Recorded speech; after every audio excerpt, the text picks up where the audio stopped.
Alright, hello everyone, I hope you're having a great day today. Merciless Vaughn here, back with another Bleach Brave Souls video. And as you saw from the 10th anniversary video, yeah, we are getting a new Ichigo in 10th anniversary Rukia here. I mean, that was kind of pretty obvious from the teaser trailer that we got. But anyways, yeah, we're gonna go over the characters. Hopefully you enjoy. If you do, leave a like. If you're new to the channel or you have been here for a while, please consider subscribing and help me get to 550 subscribers. Now, with all that said, let us go ahead and get started. So first things first here, yeah, this banner will be available the 22nd. So this banner is dropping 1 day earlier than the anniversary's actual date, which is honestly pretty good in my opinion.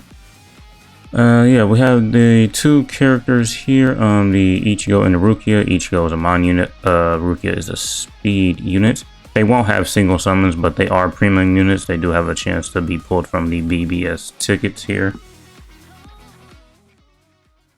And so, yeah, let's just go ahead and take a look at the units. I'll actually talk about the 50th step. Just let me talk about the characters first, actually. And so new characters is the Ichigo. We have a lot here. He is a ranged strong attack unit. His SA2 and 3 have a superior strong attack. His special move is a debuff. He has paralysis plus. His EX move is a continuous sweeping attack. Human Killer plus, new EX heal, EX Berserker plus 30%. Skill Berserker 100%. Frenzy plus 3. Bombardment plus 2? Bombardment plus 2 is crazy. Damage inflicted at full stam 50% and all status elements resistance 200%. Yeah, this guy's good. Off rip. I mean, you can just easily tell just from looking at that. So, yeah, and his EX cooldown is 50 seconds, not the normal 60 seconds that we have been used to for the past year. Soul Trade, Strong Attack Recharge Time minus 14%. Innate Skills, Sprinter plus 2. Havoc, full stamina only reduce Strong Attack cooldown 6%. EX skill, EX Berserker plus 30% max. Not sure what that means. Maybe, I guess, characters are able to... Actually, no, that I think we'll talk about that a little bit later too. Attain those skills, Berserker 100%. Cool. Bombardment plus 2 is nuts. Increased status element chance against humans. Long Stride, Sprinter. Defibrillator plus 5 seconds. He does... So not only does he have Bombardment plus 2, he also has weakened defense. Now, if this guy has... Oh, wait, no. Status Down Spiritual Pressure Boost 100%. There's only 2 characters in the game that have this at the moment. Well, technically 1 and a half. This Ichigo's not in the game yet, but the newest Mugetsu Ichigo that we got a year ago, he is the only unit in the game that has it right now. When this Ichigo comes out, there will only be the 2 units in the game that have it. So, this Ichigo will have the hardest hitting Soul Bomb in the game, just off the bat. Just looking at it like this, yeah. Very, very good. So up next we have the Rukia here, who is a melee strong attack unit. Her SA2 has the superior strong attack. Her special move is the automatic revival. All of her attacks have freeze plus. EX move is a wide range freezing static vortex. Stern Ritter Killer plus. New EX skill, EX status element spiritual pressure boost 35%. Status element spiritual pressure boost 100%, Berserker 100%, Frenzy plus 3, damage from frozen enemies 80%, and all status elements resistance 200%. So yeah, she's going to be great too. I think these, well, as far as I've been playing the game, these have been the best characters we have ever gotten in the game so far. They're just really good. That Ichigo Soul Bomb is just nuts to me, actually. So, like I mentioned earlier, she is a speed unit. Actually, let's check out the stats here.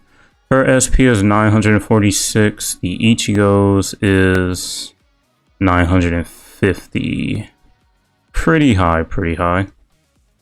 Alright, yeah, so her EX move cooldown is 60 seconds, while the Ichigo's is 50, so you will get the Ichigo's back faster. Innate skills, Sprinter plus 2, Havoc, Marauder. The EX skills was the Spiritual Pressure Boost, 35%. Let's see here. Devastation 50%, Defibrillator plus 5 seconds. Increased status element chance against Quincy's, Long Stride, weakened defense. Yeah, she has weakened defense as well. She also does have bombardment and poise break. Yeah, the Ichigo and the Rukia both seem very, very good. I mean, I'm pretty sure they were definitely going to be OP, but I just didn't think they were going to be this strong. This is actually pretty crazy. And yeah, this is something that I wanted to talk about, the EX skills. If we quickly wait, this something. Okay, let's actually read this. Besides having EX added to their name, these skills exhibit the same effects as their non-EX counterparts. However, they have 3 unique characteristics that set them apart from the EX skills and soul traits. Skill effects increase with EX skill levels. So this is something that can be leveled up. So, so not only, okay, I see it now. So not only is the Transcendence going to be leveled up now, but this EX move level is going to be getting increased as well with the amount of dupes you put in, it looks like. As the EX skill level increases, the EX skill becomes more potent. However, depending on the category of the EX skill, its effects may remain unchanged regardless of skill level. So with that line right there, we're going to get EX skills that are going to, I guess, become stronger over time. But I guess we'll see with the new anniversary characters if their EX skill will actually level up or not, if we put in some dupes in them. Okay. And just real quick, just kind of like to talk about it right now. If we actually, well, we can actually do it with these units here.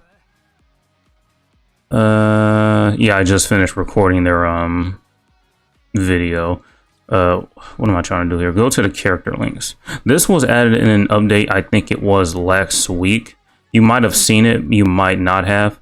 But yeah, this right here, Inherent EX skills. Okay, so this, like, I recorded this before the Bankai Live aired. This wasn't right here. Inherent EX skills, okay. These words were not right here. It was just the EX with like a dash right here. There was no text here, but now I guess since the Bankai Live is over, they just added the text here. So they didn't really want to spoil what this was, but now that we actually know what it is, this character, if we linked him up with the 10th anniversary Ichigo here, well, if we link the 10th anniversary character to this Ichigo, he will inherit his EX skill, which was, I guess, the 30% Berserker, it seems like.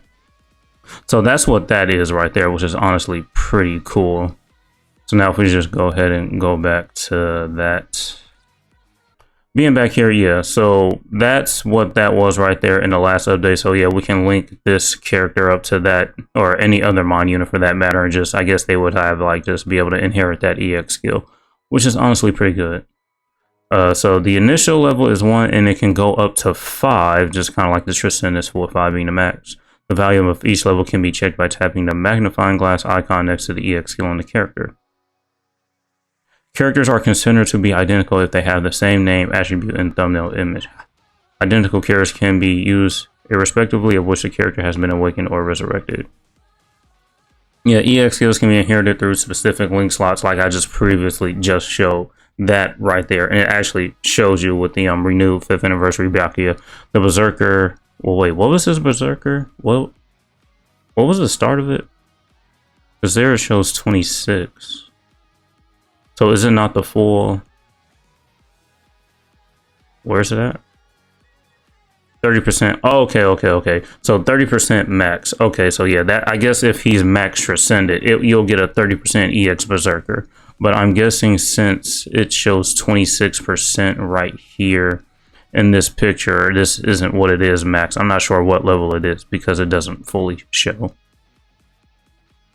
And this just pretty much talks about it. Even if you set a character with EX skill of the same attribute as the base character in the 2nd or 3rd link slot, their EX skill will not be inherited by the base character.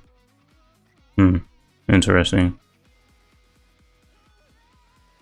Their attributes must also match the EX skill to be inherited. Okay, so the only way to get the EX skill, you have to link up the Ichigo and the Rukia with mind and speed attribute units. You can't like do mind and technique or mind and heart or speed and power. I mean, it obviously kind of makes sense because then you won't actually be able to get the link stat buffs from the, character links in general, really. Skills and EX skills are treated separately. Even if a regular skill and EX skill share the same type or effects, they are treated as separate skills when it comes to activation conditions and damage calculations. Yeah, that makes sense, honestly. That does make sense. Alright, so here is the character banner. I'm hoping it's not bad. I think I just saw a unit that's kind of in a weird spot. Let me see if yeah, I don't know why that masculine's there. Actually, this is very interesting. These are nothing but 1,000-year Blood War units on here, which is honestly good. This right here is great. This right here is great. The 10th anniversary, you can't get these units on the premium banner. So the fact that this guy here, yeah, you can't get none of these units on the premium banner except for honestly the Kenpachi, the Grimmy. Yeah, these are the only two units you can get from the premium pool. Other than that, you can't get these characters anywhere else except from summoning on their banner. So the banner itself is not bad either. These are definitely some rare characters. I'd say the unit you really won't get much use out of is this Chad right here. I mean, he's going to be 3 years old coming up in what, September, October when this Chad came out when the anime was first starting to air, and we all know how long ago that was, so that just goes to show how old he is. You can definitely still get some use out of her. She's very good, even if she's not max ascendant. I mean, she's still pretty good. She has the rampage skill. This guy, he is very good still. He's only a year old. These guys are still good. They're about to be a year old here in a little bit. These guys as well, they came out last anniversary for part 2. They came out last year after the anniversary, and he came out, I can't remember when, honestly. So the banner is not bad itself. So if you just pretty much saw from the banner thumbnail here, it is going to be 51 steps here at steps 5, 10, 15, 20, 30, 35, 40, 45. You're guaranteed one 5-star character. It is a 5-star character, not a featured 5-star character, so just be mindful of that. But at steps 25, you do get to choose a new 5-star character summon ticket. And then at step 50, you get a 1 free 10th anniversary special, choose a 5-star character ticket, and 1 free rainbow special move source. Now, I'm just going to kind of talk about this rainbow special move source very quickly. If you are on console, right, I'm talking to you, my console players that you're like me. I don't want to say like go 50 steps, but if you have the orbs, go 50 steps, because the rainbow special move source is something that we cannot get. The console players, they cannot get this. This is only on people that play the game on mobile and PC, because on mobile and PC, they actually have the con pass. And since the game is on global, well, not global, but console, well, I'm not sure for Xbox or like Switch players, but for PlayStation players, all we have is a PlayStation Plus pack month that we get every single month, was like just some soul tickets and like a 5-star summon ticket and a accessory summon ticket. That's kind of like our con pass. That's what it's called, like on PC and mobile. They have a con pass that they get, and if they get it like every few consecutive months, I think it's 3 months, they get a free rainbow special move source, which is just basically a move. It's the same as a regular special move source, but you can use it on any character, hence the name is called rainbow, right? So like if you're on console and you can't afford to go 50 steps, go to the 50 steps, because this right here is the rarest thing that we can get in this game for us. Like, this is the first time ever, and I've played this game released on console on PlayStation in 2022. I think it was around when the Safwi Yoruichi banner came out. I played the game about like 2 weeks after it came out on consoles. We have never been able to get this, and we have not gotten one before. So if you're able to do the 50 steps, do the 50 steps and get this, just because this is the rarest thing for us right now. So definitely try to go for the 50 steps. I'm going to do it, especially me personally. I actually have the orbs for it because I haven't been summoning on everything, and I hope you haven't been summoning on every single banner. Or if you have, I just hope you've been farming enough to honestly like pull enough new units and like just get as many orbs as you can as possible. So yeah, that's, if you can do it, definitely go to the 50 steps. I highly recommend doing so. And then yeah, this is just basically the tickets you get at 25 on the 25th and the 50th step here is just, oh, never mind, there's no information in here about it. Well, we can't look at that. But anyways, yeah, these characters, they are the best units that we have gotten in this game so far. Even though I've only been playing the game 3 years, I don't think any of the characters honestly compare on the level of power that these units have that we have gotten before. I don't think anything comes close to this. Actually, no, I guess you could say the 9th anniversary characters, they were really good. And then you had the 2025 Thousand Year Blood War characters that we got, but honestly, no. These are the strongest units we have ever gotten in the history of this game, I think. And then the fact that the banner isn't too bad. These are all Thousand Year Blood War characters that you can't really get anywhere else except for like these two is honestly good. And like, and you can also get a free Rainbow Special move source here. This is great, especially for the console players because we can't get this. So yeah, that's pretty much it. That's all I wanted to talk about. I mean, I want to wait until like the Shuju Summoner skip video to talk about whether it's worth summoning or not, but I'm gonna just go ahead and say it. Yes, it is worth summoning. Honestly, the characters are great, the banner is great, and you get a Rainbow Special move source. Those are extremely rare. But yeah, that's going to be it for this one. I hope you enjoyed. Thank you for watching, and as usual, until next time.